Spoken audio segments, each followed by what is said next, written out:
لیے نوجوانوں کو پوری ذمہ داری پہ کہہ رہا ہوں، دھڑا دھڑ جاؤ، اپنی شادیاں کرو۔ مجھے پتا ہے بہت سے لوگوں کو یہاں غصہ آ رہا ہوگا کہ ہماری اولادوں کو بگاڑ رہا ہے، آنے دے غصہ، میں پرواہ نہیں کرتا، کیونکہ خدا کی قسم میرا دل چاہتا ہے میں کشکول لے کے کھڑا ہوں آپ کے سامنے، روؤں آپ کے سامنے، ہاتھ جوڑوں۔ شریف خاندانوں کے گھروں میں جو زنا ہو رہا ہے اور جس طرح اولاد زنا کی طرف مائل ہو رہی ہے، اللہ کا واسطہ دے کے کہتا ہوں، اللہ کا واسطہ دے کے کہ اپنی اولاد کو جہنم کی آگ سے بچاؤ تم۔ یہ زانی بن رہی ہے، شرابی بن رہی ہے یہ اولادیں۔ یہ تبلیغ میں 4 مہینے لگا لے گی پھر بھی زنا کرے گی، یہ تبلیغ میں سال لگا کے آئیں گے پھر بھی زنا کریں گے۔ اللہ نے زنا سے بچنے کے لیے تبلیغ کا راستہ نہیں دیا، شادی کا راستہ دیا ہے۔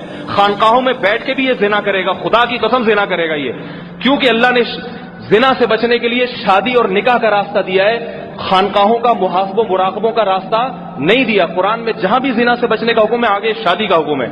اس لیے میں کہہ رہا ہوں نوجوانوں سے جو کما رہے ہیں، جو بیوی کو رکھ سکتے ہیں اپنے خرچے پہ، ماں باپ کو اطلاع دیں، ان کو اعتماد میں لے کے کریں، ثواب ملے گا۔ اگر ماں باپ روکتے ہیں، ماں باپ کی ایک نہ سنیں اس میں، نکاح کرو، خدا تمہارا ساتھ دے گا۔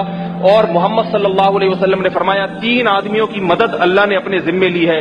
ایک شادی کرنے والا جس کا مقصد یہ ہو کہ میں اپنے آپ کو گناہ سے بچاؤں گا، اس لیے شادی کر رہا ہے کسی لڑکی سے کہ بھئی اس کو وہ چاہ رہا ہے کہ میں گناہ نہ کروں۔ آپ نے فرمایا نبی نے اللہ اس کی مدد کرے گا، اللہ اس کو تھپکی دے گا، تو صحیح کام کر رہا ہے۔ تو بھائی جس کی اللہ مدد کر رہا ہے اور اللہ جس کو تھپکیاں دے رہا ہے، میں اس کی حوصلہ افزائی کیوں نہ کروں؟